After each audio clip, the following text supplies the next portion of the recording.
My name is Hori Hadgu. I am the president of Progressive Democrats of Howard County.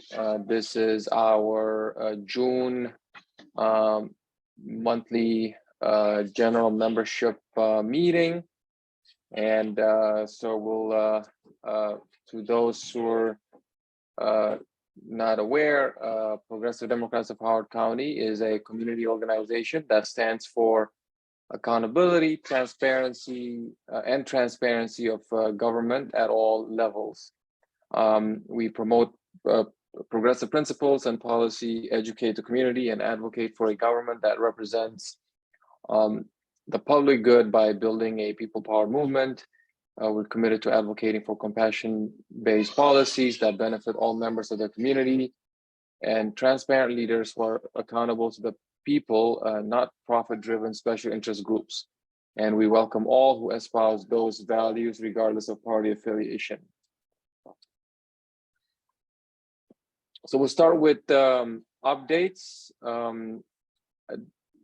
I believe I made this update last month as well, but we'll repeat it because it's a fairly new thing.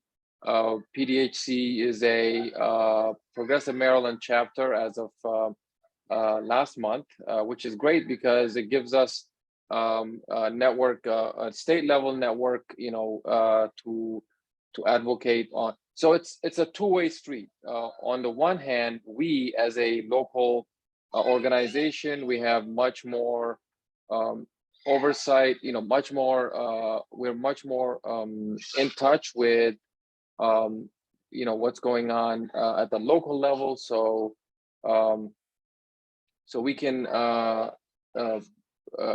inform the state level on what's going on in Howard County, and what may appear, for example, as progressive from a state level, we as Howard County advocates may disagree. So and vice versa, we can learn something from the other chapters as well. And then if we are interested in something at the state level that we want to work on, that's the avenue, perhaps energy or climate legislation, something like those kinds of things that we can work on.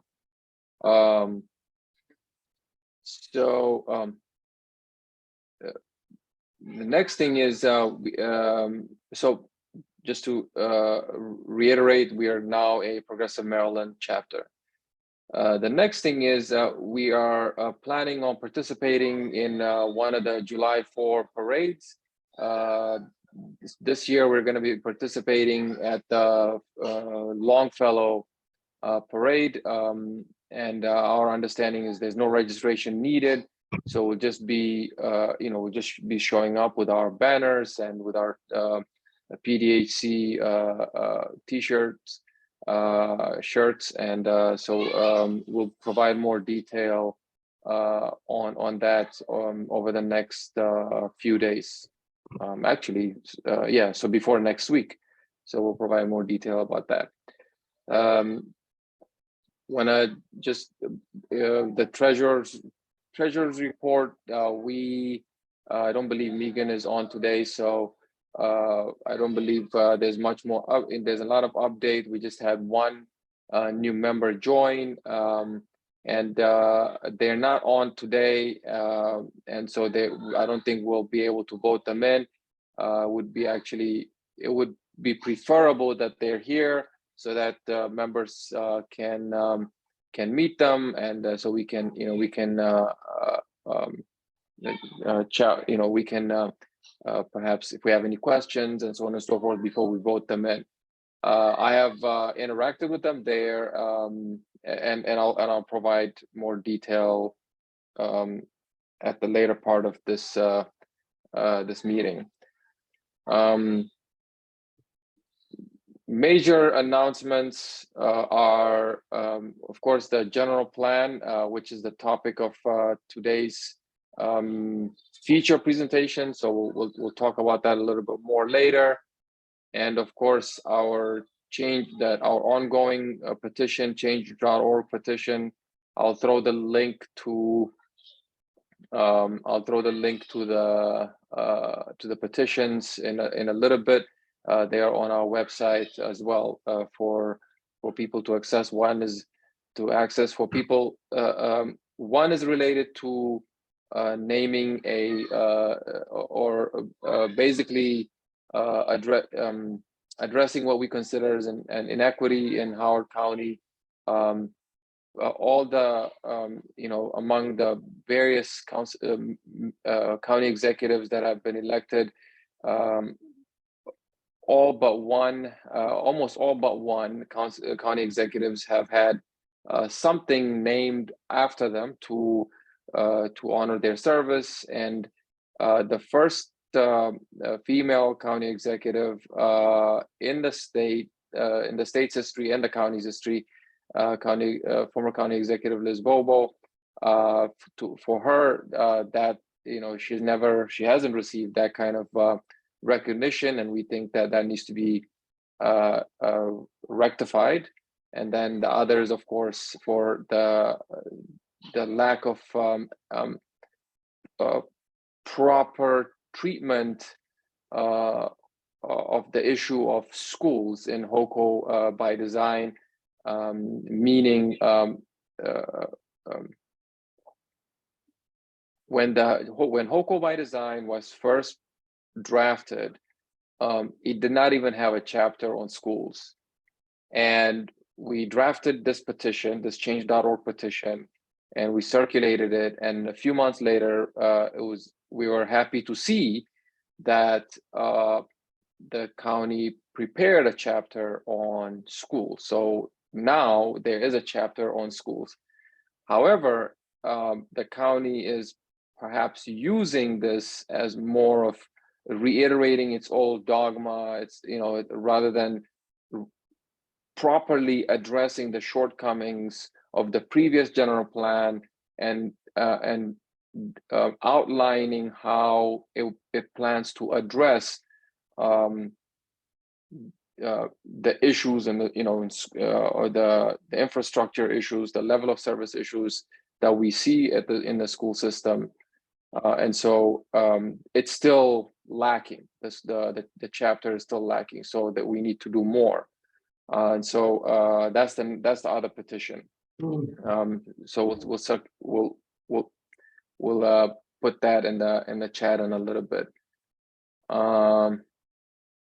And then for upcoming events, again, this is related to general plan testimony, public testimony. There is the county council will hold its next public hearing on the general plan on July 19 at 7 p.m. And that will be the public's next opportunity to provide input. And I believe in this upcoming public hearing, the opportunity would be to talk about APFO, Adequate Public Facilities Ordinance, which is really tied with schools, but also other infrastructure like roads and hospitals and public transportation. Those kinds of things that we think are severely been impacted by a poor mitigation of residential development in Howard County. So keep an eye out on that, and hopefully this discussion here today will provide you with motivation or the substantive points that you may use for your testimony.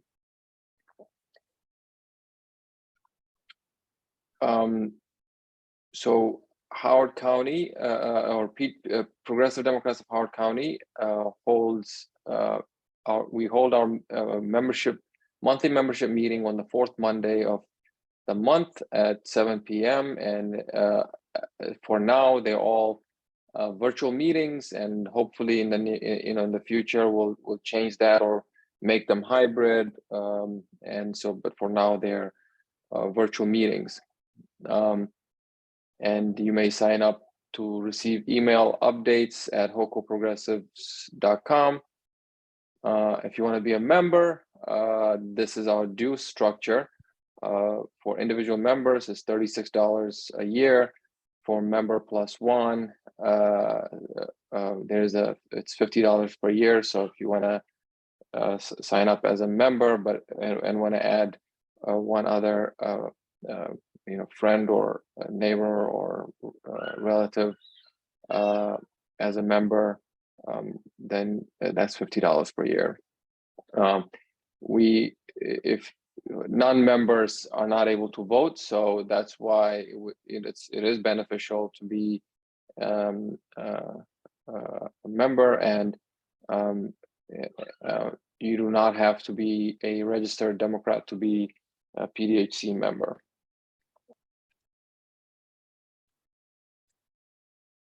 And you may sign up as a member through Venmo. Send your payments to Hoco Progressive, Progressive Hoco at Progressive Hoco. That's through Venmo, and also mail your checks to 6801 Oak Hall Lane, number 6523, Columbia, Maryland 21045. And then after you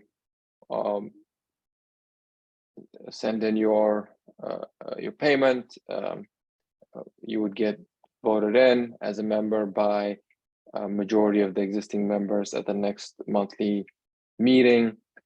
And this is what we would have done for this new member who joined, who recently joined.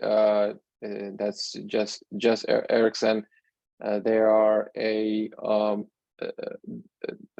activist at the state level with Progressive Maryland, and I don't remember their role. I believe it might be secretary. I could be wrong, but they are on the state level committee, and hopefully we can have them at the next meeting in July, so we can vote them in.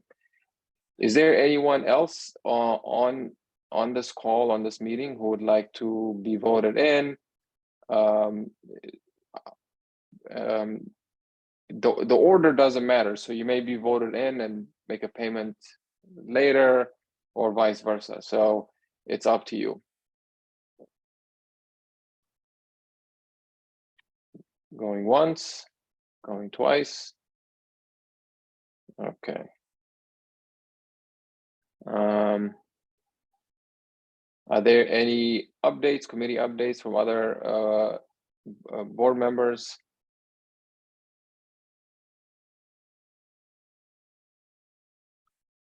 Okay.